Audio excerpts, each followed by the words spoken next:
Bienvenidos nuevos Misterios de Casa de Fafar Televisión. Una vez más empezamos una temporada nueva con muchísimas sorpresas que os vamos a ofrecer. Vamos a cambiar muchas cosas, vamos a ofrecer más documentales, más información, mejores invitados, incluso con mayor calidad en nuestros contenidos. Mientras tanto, en este episodio vamos a indagar en una de las páginas más negras de la historia, que todavía resuenan como un eco de tragedia y misterio en el corazón de Rusia.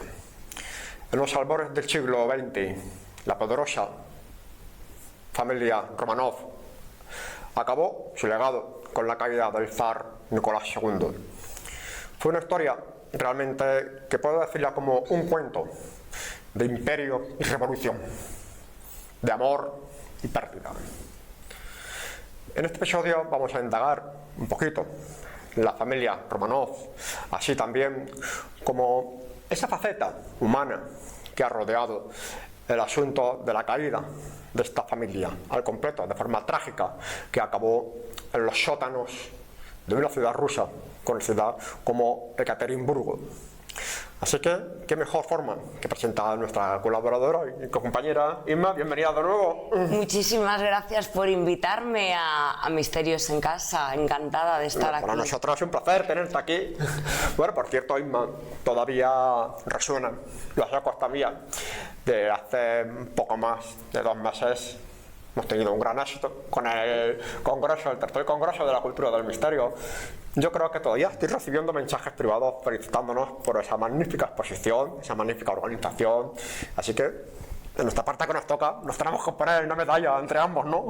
La verdad es que sí, me siento realmente orgullosa de cómo salió todo, de la gente que estaba encantada.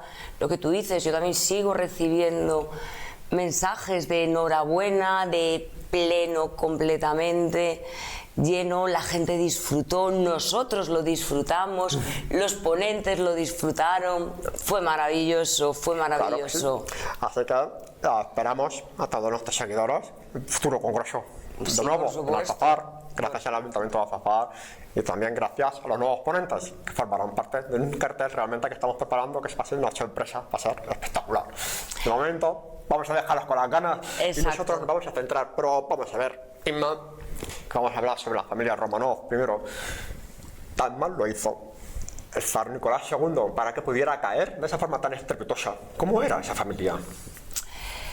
Bueno, Nicolás II claro, no nació para ser zar, no nació para mandar. Era introvertido, una persona tímida, una persona insegura. No tenía los dotes ni las capacidades de poder reinar el imperio, dirigir los imperios de las Rusias de aquel entonces. No, era incapaz. Subió al trono sin estar preparado, no tenía ni idea de política, de asuntos internos y externos. No tenía idea de ejército, no sabía nada. Por lo tanto, él se dejaba asesorar. Realmente él no mandaba. Que si su tío de Grecia, su tío de Dinamarca, todo el mundo mandaba, menos él. Bueno, hay que entender para que los espectadores puedan entender ese momento que estaba pasando. Era una época de muchísimas revoluciones, muchos problemas también. Estaba también el conflicto de la Primera Guerra Mundial. Y también el zar Nicolás quería poner también su granito de arena como estratega en la guerra, pero fracasó, fue un desastre, y ahí también se ganó muchas enemistades dentro de los generales del ejército ruso. Eso también fue una forma también de empezar una especie de complot. Cuando él subió al trono, primero que en vez de él poder ponerse un poco más europeo, porque era una época que Rusia necesitaba cambios. Claro. Él se denominaba autócrata, que él no iba a cambiar nada, él era zar por designo divino y él mandaba. Primero se mete en una guerra con Japón que fue un desastre. Se quedó sin barcos, sin medio ejército, desastroso. Luego, la Primera Guerra Mundial. En un día, en tan solo un día, perdió 30.000 hombres y 90.000 quedaron arrestados. En tan solo un día. Fíjate hasta qué tal punto. Estrategia. Él no sabía nada de estrategia. Sí que es verdad que acudió el in situ, pues para que se callase un poco los rumores. Ese entorno familiar que vivía, porque vivía siempre muy unido a sus hijas, Sí. y siempre estaban juntos en los diferentes palacios que él iba recorriendo. ¿Cómo han podido tenderle esa trampa? Si es que se llama trampa, para que pudieran retener a toda la familia. ¿Cómo acabó? ¿Cómo empezó esa caída? A ver, primero de decirte que era una familia muy unida. Él tuvo la suerte de casarse por amor. Por aquel entonces, como bien sabes, en las realezas los matrimonios eran concertados. Él se enamoró de Alessandra, la zarina. Sus padres, los padres del zar, o sea, Alejandro III y María, se oponían, pero finalmente cedieron porque Alejandro III cayó bastante enfermo y decidió pues ceder en matrimonio, o sea, dejarle que se casara con Alessandra la zarina. Los hijos que tuvieron fueron muy queridos, una familia muy unida. Tuvo 4 niñas, se quejaban de que no había heredero. Al quinto, por fin nace Alessi. Una familia interesante, a pesar de todo eso. Es una familia que, al parecer, tenía también mucho interés por la cultura, porque le gustaba mucho leer. Sí. O sea, hasta el último día, esa familia ha conservado muchos cuentos, así, en la misma casa ha conservado muchos cuentos, muchas novelas, porque que les gustaba. Sí. Pero bueno, sabes, nada, vamos a ir por partes. Uno de los personajes que también ha influido, que también se empezó a ganar la enemistad del pueblo, también empezó a verlo algo mal, es una figura que nosotros hemos visto como maquiavélica, Rasputín. A ver. Bueno, primero vamos a explicar qué es Rasputín. ¿Quién es Rasputín? Porque Rasputín, por los conocimientos que yo tengo, era un religioso visionario con, digamos, conocimientos del chamanismo también, que llegó a infiltrarse gracias a unos conocimientos de sanación que pudo sanar, bueno, mejorar un poquito la salud del hijo de Nicolás II. Pero a partir de ahí comienza una extraña historia con esa familia. ¿Qué pasa? Primero, querría empezar por comentarte un gran secreto que había en la familia del zar, que era que su hijo era hemofílico. La hemofilia, por aquel entonces, un simple golpe te morías de una hemorragia interna. Es un niño que tenía que ir prácticamente en brazos, no podía hacer lo que hacía cualquier otro niño de delicada salud. Como era el único heredero y estaba un poco colgando lo que es ese título, lo decidieron mantener en secreto. Resulta que en la Siberia profunda hay un hombre inculto, sin estudios, pero fíjate, con tierra propia, que por aquel entonces en Rusia tener tierra propia, ser ganadero o ser agricultor con tu propia tierra es haber triunfado. Pues venía de una familia que tenía su tierra propia, pero sí que era un analfabeto. Rasputín con 10 años se queda 2 años encerrado en una habitación por la muerte de su hermano. En esos 2 años de interior, o sea, de él trabajar su interior, salió diciendo que él podía leer mentes y que podía hacer bastantes cosas. A todo esto, he de decirte que tuvo una adolescencia muy difícil. A ver, si yo te digo que era extremadamente activo sexualmente, no estaría diciéndote la verdad. Hoy en día podríamos nombrarlo como que tenía un problema de adicción al sexo, totalmente. De hecho, él se casó con 19 años con una mujer que tenía 23 porque esta mujer se le resistió. Porque también he de decirte que las mujeres no se le resistían. No, no, no, no. Tenía muchísimo éxito con las mujeres. Estaba con otras muchas más, pero su propia mujer decía, es que mi marido es mucho hombre para tener solo una mujer. Bueno, el caso que empieza a delinquir un poco en su propio pueblo y decide irse de peregrinaje y se fue pues a un santuario, en el cual estuvo allí con unos cuantos monjes, que luego iban de peregrinación por todo el imperio ruso, ¿vale? Predicando y ayudando a la gente. En una de esa peregrinación fueron a San Petersburgo y allí conoció a la familia real. La familia real era una familia muy vulnerable, muy vulnerable. Y él era una persona, Rasputín, muy seguro de sí mismo. ¿Que tenía poderes? Yo lo dudo. Para mí era un charlatán, pero tampoco puedo decirte que a lo mejor sí los tuviera. Lo que ha complicado la vida de esa hegemonía, esa familia poderosa, dinastía Romanov, sí, que se le han acumulado revoluciones, se le han acumulado fracasos en la guerra, se le han acumulado también entonces personajes no deseados dentro de la corte, por ejemplo Rasputín, que también ha enturbiado, ha acabado por molestar o por dudar el pueblo, ha generado muchas dudas. Todo eso ha sido como una especie de bola de nieve que cada vez se ha hecho más grande y al final ha supuesto la caída y el fin del reinado del zar Nicolás II. Tuvo mucho que ver porque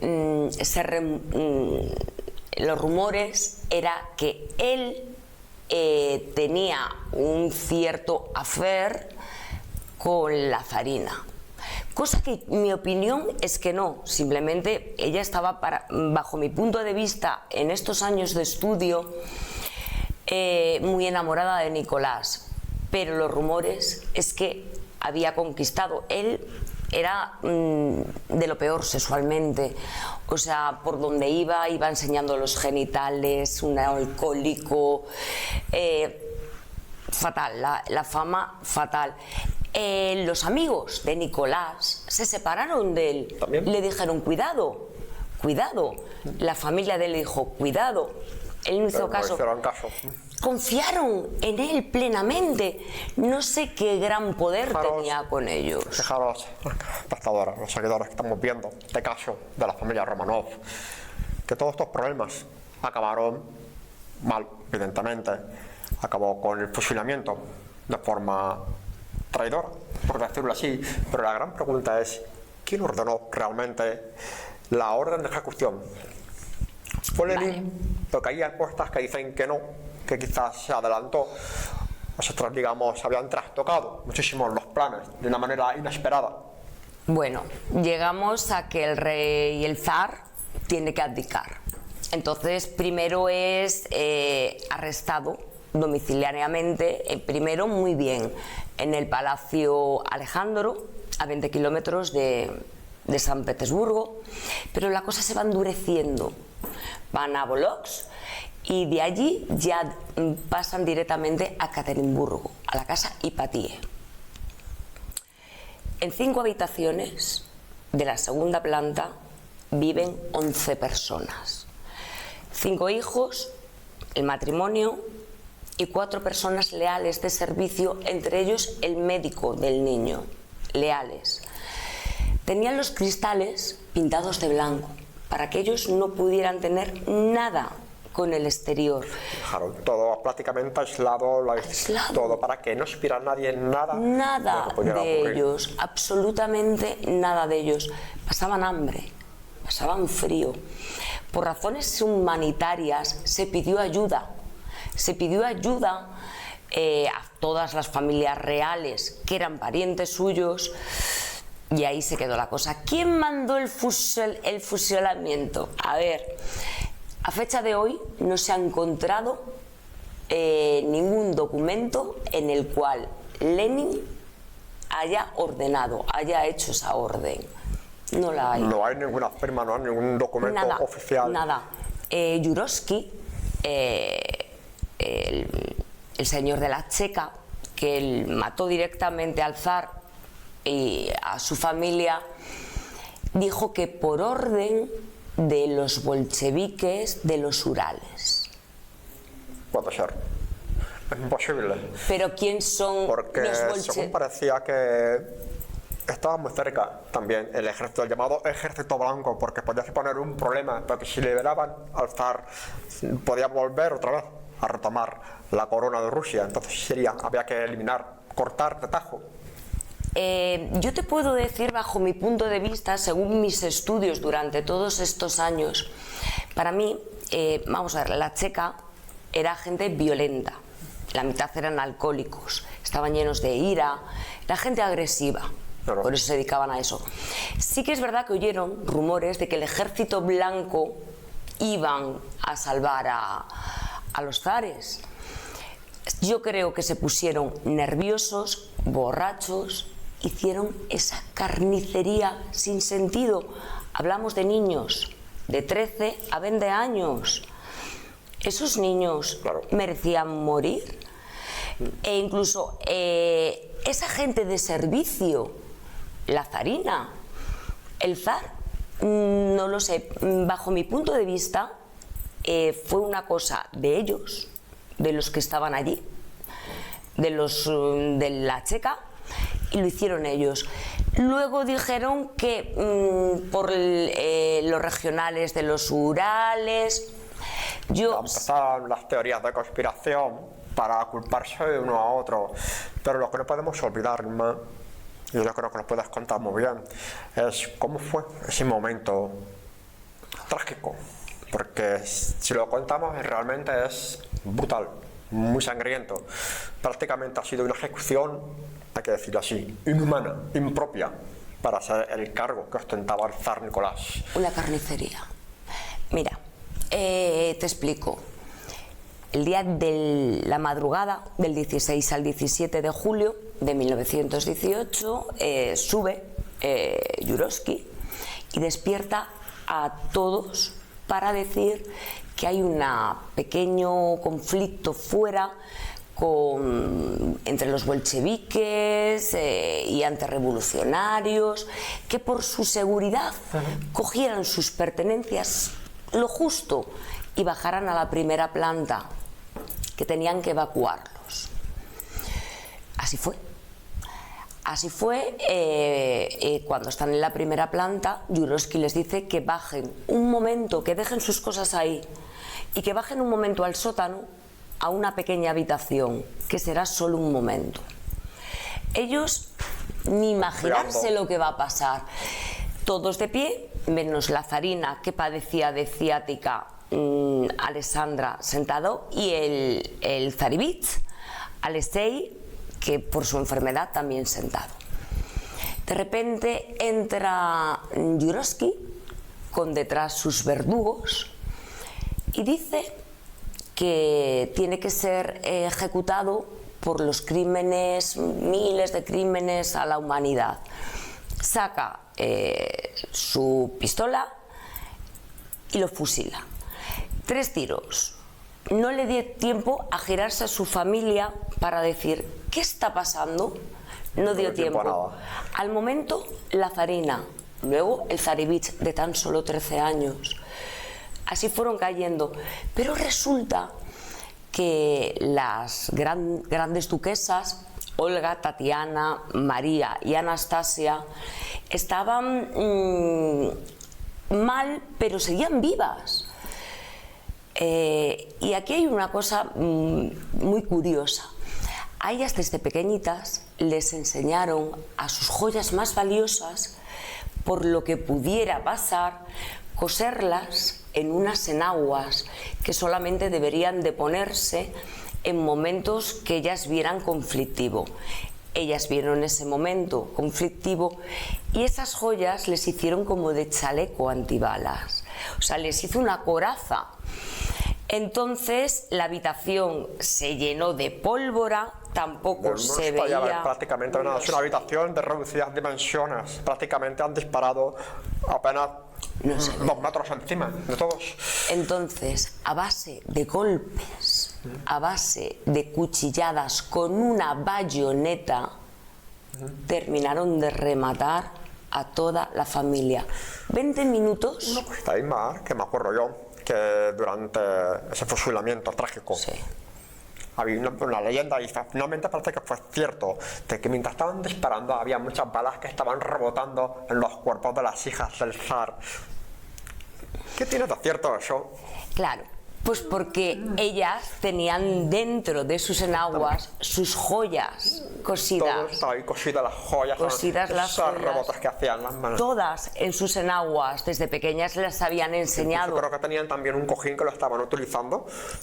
Que, también cogían y lo Había una utilizaban. imagen porque decían que tenían un cojín, una de las serpientes tenía un cojín que estaba lleno de joyas. El de las, efectivamente, ellas iban con su cojín, ellas les estaban preparadas para sus joyas más valiosas llevar, y una de las doncellas llevaba el cojín, y ellas en sus enaguas todas Claro, para intentar rebataban, iniciar una nueva vida con la rebotaban. esperanza de Claro, iniciar una nueva claro. vida. Entonces no entendían por qué no se morían las grandes duquesas.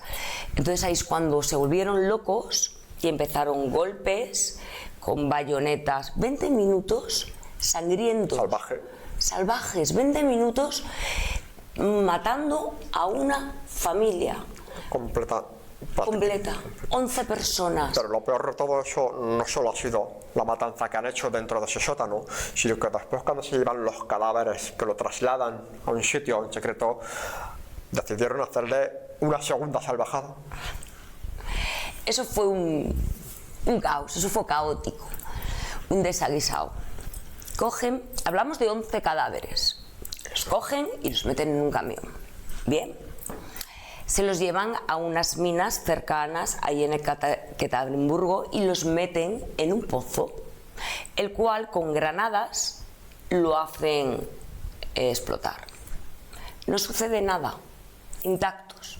Entonces cogen los 11 cuerpos, vuelven a sacarlos, los vuelven a subir al camión para buscar un nuevo destino. ¿Qué pasa? Que el camión se queda atrapado en el fango, no va ni para adelante ni para atrás, con los 11 cadáveres detrás. Había que quitárselos de encima los cadáveres de una forma u otra.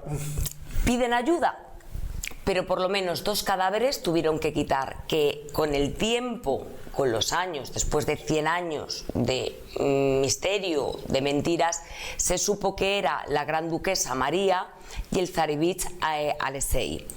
Cogieron y en pleno bosque, donde ellos les pareció, cavaron y ahí los dejaron. El resto se los llevaron un poquito más adelante a una fosa común, el cual los tiraron y primero los rociaron de ácido. O sea, tiraron ácido. Los quemaron y los enterraron. ¿Dónde? Ellos no sabían dónde. No sabían dónde. Y a raíz de ello también surge también que una leyenda, la leyenda también, pero digamos que lamentablemente hay que decir que esa leyenda al final se ha quedado en nada, porque se descubrió finalmente, si no recuerdo mal, a finales de 1990 creo que se descubrió finalmente el cadáver, gracias a unas pruebas del ADN. Es la leyenda de Anastasia, porque se había rumoreado de que ella estaba viva, de que se había salvado, y eso ha dado Pablo a muchos cuentos, muchas novelas, muchas películas también, y también muchos personajes falsos. Muchos. Como se estuvo ocultando la muerte de la familia, sí que se sabía la muerte del zar. La de la familia, hasta el año 1923, no se supo, pero como tampoco había cuerpos... Bueno, pues creo entender, Irma, si no recuerdo mal, la prensa, los medios de aquel momento solamente habían comunicado la muerte del zar Nicolás. No habían dicho absolutamente nada de las hijas, entonces se había rumoreado. A partir de ahí se había empezado también a alimentar un poquito la leyenda de que todavía podía quedar algo, y ha llegado hasta nuestros días. Casi. Efectivamente. Empezaron a salir grandes duquesas por todos los lados. La que más, Anastasia. Sobre todo una tal Anna Anderson, una enferma mental, que llegó muy lejos porque fue recibida por la gran duquesa Olga, ¿sí?, la cual ella quería alimentar, estaban muy unidas sus sobrinas, quería alimentar la esperanza de que tuviera una sobrina viva, pero ella misma en su interior sabía que no era su sobrina. Yo personalmente comparo las fotos de Anastasia hasta con 15 años, 16, y las fotos de Anna Anderson, yo no les encuentro ningún parecido, pero sí que es verdad que médicos especialistas en fisonomía dicen que son idénticas. Yo personalmente no le encuentro parecido, pero la gran duquesa Olga le hizo vivo, esa esperanza de mantenernos viva. Pero le hizo varias preguntas trampas y... Al menos dentro de esa tragedia se mantuvo, digamos, una vela encendida de esperanza para la recuperación de esa familia, pero finalmente claro, parece que la vela se apagó. La vela se apagó porque en los años 70 aparecieron los cuerpos y hasta hasta que cayó el muro de Berlín, 1991, no pudieron exhumarlos. Y luego aparecieron dos cuerpos más que con el ADN vieron que no tenían nada que ver esta señora con la familia, aparte que estaban todos. Estaban 9 en un lado y 2 en otro. Y esta señora pues no tenía absolutamente nada que ver. Fascinante. Ha quedado en una leyenda. Hay gente que lo cree. No hay ningún tipo de prueba ni nada que... Bien, para información también de los espectadores, que el lugar donde ocurrió la tragedia, conocida como Casa Patiev, no existe. Ya se derribó y en su memoria se construyó después una catedral también. Los restos tampoco están ahí. Los restos, porque finalmente se llevaron, a pesar de las trabas políticas que hubo, de las discrepancias que hubo, se lograron trasladar los restos que se encontraron finalmente, que los tuvieron escondidos en silencio para evitar esa política tan rígida que había de la antigua Unión de la República Socialista Soviética, que había un famoso KGB y ese famoso telón de acero que evitaba que se pudieran filtrar noticias. Pero es una historia que contaremos algún día más adelante. Sí, porque esa historia es bastante larga. Sí que es verdad que la Casa Patiev la derrumbaron porque no se podía hablar de ello, no lo permitían. Luego con el tiempo pues construyeron en los años 70 un monasterio y también otro donde intentaron deshacerse de los cuerpos por primera vez en las minas. Ahí hay otro pequeño monasterio también en recuerdo de ellos. Gracias a Dios, esta familia descansa en la iglesia San Pedro y San Pablo de San Petersburgo con todos sus familiares, pero después de exhumarlos, volverlos a enterrar, exhumarlos, la verdad es que lo que han hecho con estos cadáveres. Pero bueno, eso ya es otra historia bastante larga que nos daría para contar largo y tendido.